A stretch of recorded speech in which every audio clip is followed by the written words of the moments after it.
From long COVID to Bustleton Ironman, I am Beau Jones, your host and founder of Bottle.It, and this is episode number 4. It's race week. Today we'll be talking about Sydney Marathon, corporate presentations, stress management, controlling the controllables, and a few other things. But right now, here's our introduction. If you were waiting for the introduction, you've been playing this game for 4 episodes now. There is no introduction. It's just me.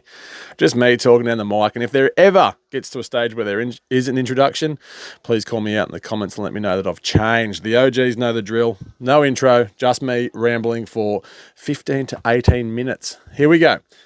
Race week. I did sign up for a marathon on 1 week's notice that I was going to have to go from long COVID, only running for 3 weeks, to do a full marathon. My good friend Will Bigelow, the Bondi lifeguard, who is doing a massive 48-hour challenge for Bottle.It later in the year. This is one of those amazing training opportunities, and even in that sentence that just fell out of my mouth then was a quick way that we've shifted our perspective and our approach to this race, is that it's not something that we have to go and bury ourselves. It's not something that we have to, it's not a punishment. It's not something we have to do. It's something that we get to do. It's an opportunity to run over Sydney Bridge and through Sydney with, 20,000 people and enjoy all the good things that running can bring, and running on closed roads and just experiencing some atmosphere. And we're absolutely pumped. So due to race week, it has been a lowered training volume on the pins, which is in itself has been a weird challenge, given that I am so focused on losing weight and getting myself into a position where Bustleton Ironman is achievable. And it is, I definitely want to do the best time I can do. So it has been a step backwards in, moving in that direction, but there should be hopefully some benefits come out of Sunday, which should mitigate having a few days off this week to keep some energy in the pins.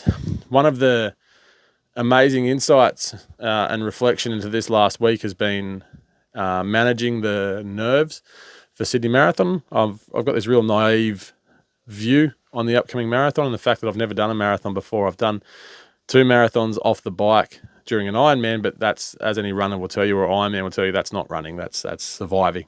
That's just left foot, right foot for 42 Ks. Whereas a standalone marathon, something that's new to me and something that I haven't been. I'm not overwhelmed yet. We're still 2 sleeps away, so there's plenty of time for the nerves to creep in. But nerves are just proof that you care. But I've been kind of pushing it to the back of my mind. I've had 2 corporate presentations this week for Bottle.It in 2 big offices, and the teams calls have gone Australian wide to these massive corporate teams, and there was more nerves for that. So Sunday night last week is when the Sunday night scaries come in and the anxiety comes in, and this week ahead was absolutely daunting. There's 2 massive corporate presentations. There's a marathon at the end of the week, and you still got to do your 3 days work. How do I juggle and how do I navigate through that stressful period? And I did. It took me 24 hours to figure out a plan of attack, and through the Bottle.It methods and through some good mental health practice, I sat down and I was able to work out my weekly planner, and I attacked it day by day. So Monday, Tuesday, Wednesday, Thursday, Friday. The presentations were Wednesday and Thursday. The marathon Sunday. I was able to sit down and write down a daily plan, how I could use Monday and Tuesday to better ready myself for Wednesday, Thursday. And then once I had a kind of a daily plan worked out as to what the priorities were each day, that was the next step. Figure out what was a priority, what was a non-priority, what could be focused on those days, and what could actually push back to later in the week. And by physically writing it down and having a hard copy of my plan of attack, I was able to adhere to it. So, removing things like, I had little things like, social media, like removing the need to post, removing the need to, constantly be active on social media. The priority of just life admin stuff that definitely could wait to Friday. But when you've got 10 things in your head to do, it all adds up. Whereas if you can remove, I think I removed 6 things and moved them into the non-priority. This was one of them. So if anyone who's listening knows, this is usually Thursday. I'll move this to Friday to kind of remove some stress to allow Thursday to be focused and controlled and, not rushed. I could have definitely done it yesterday, but it would have really slammed my morning and really slammed my prep time for getting ready for the corporate presentation, which it was a priority. It is a priority. It pays the bills here at Bottle.It, and it's a captive audience, and it's a great way to get the message out. So it definitely was the priority. So just moving things around to allow yourself a better headspace to exist was the key takeaway, I think, for that. Moving into those corporate presentations, there's something that I don't do all that often. It is something that we want to do more of. It's a great way to get the Bottle.It message out, but they are quite triggering. Having conversations about mental health into a new environment, a new audience is quite daunting. And telling my story with PTSD and revisiting the moments that definitely caused me to be where I'm sitting, and those real low points. I have to revisit rock bottom and then tell the story of from rock bottom and how I got myself to a point of fairly mentally healthy, I like to think, or a point of stability and awareness of what's happening with mental health. So it definitely is it has been something in the past that I found quite triggering, but now I've got that handle on it, and through identifying it as triggering, I've been able to work my way through it and have a process now to how to deal with revisiting that time in my life when I was at rock bottom. But I knew that was going to bring some kind of mental stress with it in doing that, and some social anxiety about going into a new workplace. So in the past, that's a time in my life where the diet usually goes out the door. I guilt eat, guilt drink, and kind of mitigate nerves and pressure with just comfort food, really. And this last week, because I am focused on the marathon and then into the Ironman, I was able to identify that was going to happen. That inner voice was going to be craving that sugar hit, that dopamine hit of having that food. And anytime that moment presented itself, I was kind of on the front foot, and I was pretty lucky that I always had something. I kind of removed that environment of being around that food. So last week we spoke about swapping things in and out. Sparkling water instead of soft drinks been a savior, because there is now some flavored sparkling water that's red hot. You can convince yourself that's almost a soft drink.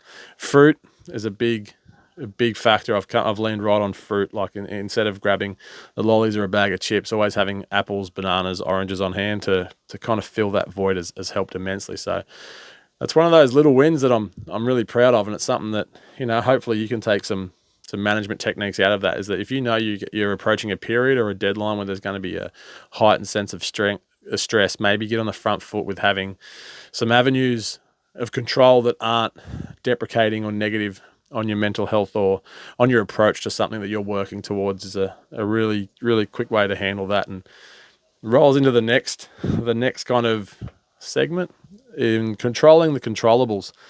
It's one of those things that I did have to factor into that time management plan.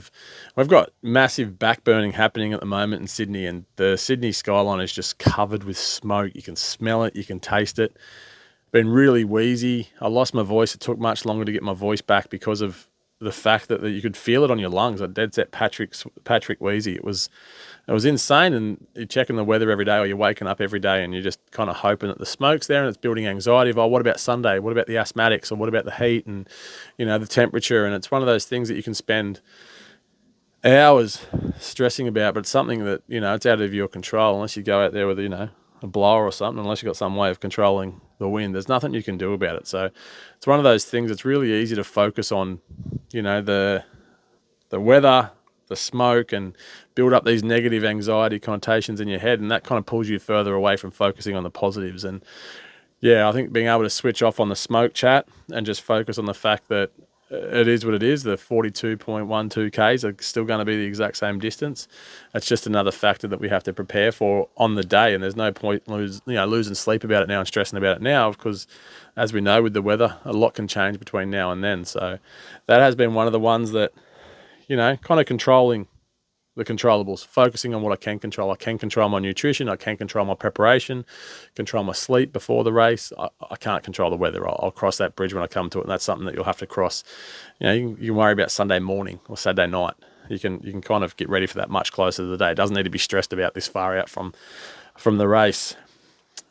Preparation for the marathon in regards to training. This is a kind of a training vlog or a nutrition vlog or a mental health vlog. It's kind of covering a range of topics that Bottle.It like to exist within, and training has been on the back burner. Segue straight from that smoke, but we have been running. We've introduced. I spoke about it in previous episodes. Adzi Gordon gave us the amazing advice of run walk.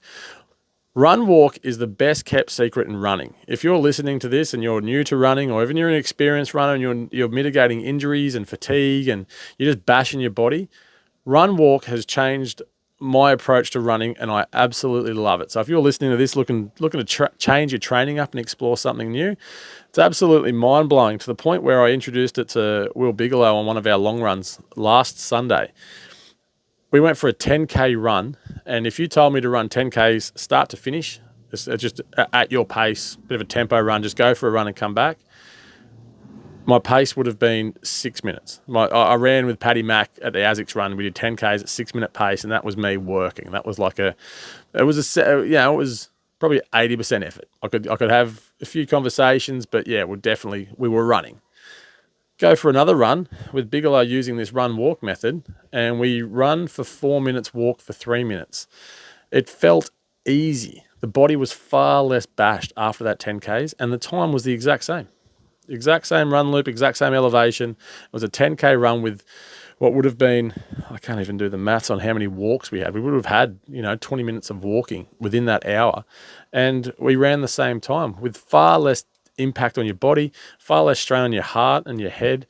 It was an enjoyable 10K run. So if you're looking for a way to get into those long runs and, get pushed past your longest run, it's one of those really cool things with running where you tell yourself that, people are watching and people are care, and you can't stop running. You don't want to be seen. No one cares. There's not one person that if you're running and you stop to a walk, no one cares. You're telling yourself that. Like, it's literally one of those things. No one gives two stuffs.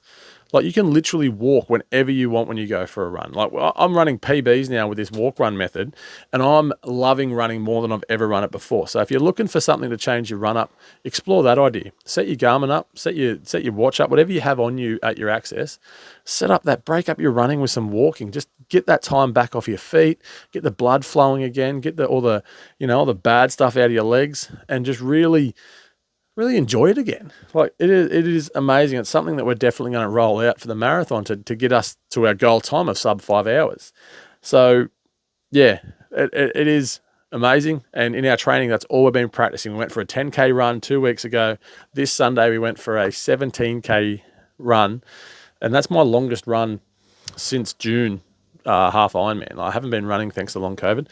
That was my longest run, and I felt great for 17Ks. Like, it was a controlled 17Ks when we were running in the heat in the middle of the day.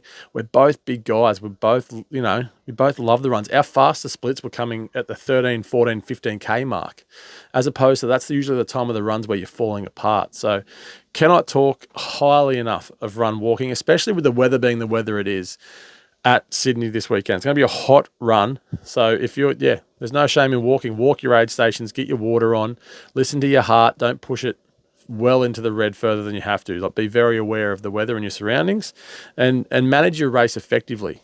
Stop early, stop often, make sure you're okay, and then push again. Nutrition. Nice little segue here for Aid Station. Aid Station are offering 10% off if you use the code BEAU10 at checkout.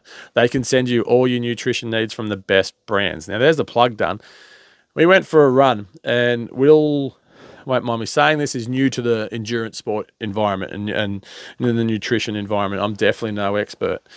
However, I do know the importance of eating little, eating often, to save yourself from bonking, to save yourself from burning out. Thanks to training, thanks to Ironman prep, whatever. So we rock up, and I had a banana on the way and my coffee, and I rock up. I was like, Biggsy, have you got gels, mate? And he's like, no, I've eaten. I'm okay. I was like, okay, sweet. Half an hour into the run, I have my first Morton caffeine gel. Rip that in.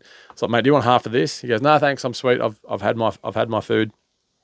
And I was like, no worries. The 10K mark of the run, we get back to our cars. I have half of I don't know what it was. It was like a Rice Krispie bar. It was in my aid station box. It was red hot. I had half of that at one of our recovery stops. I had half of that, offered him the other half. He's like, no, mate, I'm sweet. I've had my banana. And then we got to the 13, 14K mark, and I was running faster than I'd ran all day. I found my stride, and I found my rhythm. And he's like, what has got into you? And I was like, nutrition. And it was simple as that. That's the difference with nutrition. You never eat when you need to eat. You eat before you need to eat. It's kind of future-proof. It's the current you looking out for future you. We've spoke about it in previous podcasts. We've shared slides from Chapo, the nutritionist of choice for Bottle.It. It is a really quick way for the past you, the present you, to look out for the future you. So I was saying things like, mate, I had that gel half an hour ago, so I had energy now. I ate that Rice Krispie bar, not so much to have energy at the back end of the run, but to ensure that I was able to get in the car and drive home and get into my recovery quicker and more efficiently. So again, nutrition is something that needs to be taken really seriously, and something that, you definitely can, you need to be, it's one of the controllables you can control. You can control what you eat, you can control your intake, you can practice a few things, but definitely it's been nice having a few different things to try in training and get those carbs on. And yeah, it was a nice little insight. It does parallel with mental health. If you can look out for the future you, it's a massive step forward. So this has been a lovely 15-minute rant. I have got some of my nerves out in reflecting about the prep for this marathon and how I have stuck to it. Weight watch, I am still down under 120 kilos, which is one of those amazing things that if you are prescribing to the numbers and you are following the numbers, I was worried this week that it was going to skyrocket because I wasn't out at it every day, or I wasn't training as hard. The weight is still on a downward slide thanks to the previous weeks, and it'll continue to go that way after this Sunday. So I'm not focusing as much on the scales because I know it's coming. I know my lifestyle choices are now kind of picking up momentum in regards to, I have been off the alcohol now for 3 weeks. I have been off the rubbish food, as often as I have for 3 weeks. It's starting to come, and it'll start to come real hard and fast in the next couple of 3 weeks. So I'll keep you in the loop about that weight watch, but I'm feeling fitter, faster, stronger. So it's coming together. I do appreciate the comments. I see the comments. I love the feedback. I love knowing that, you guys are taking this in, and hopefully it's helping you with your journey. But yeah, thank you again for your support. Can't wait to get out there at the marathon. There will be some socials done. We'll do probably 5K updates as we get the race done.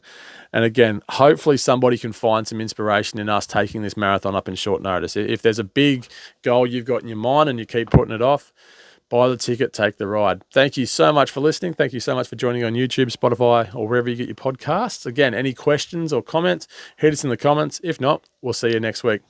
Bye for now.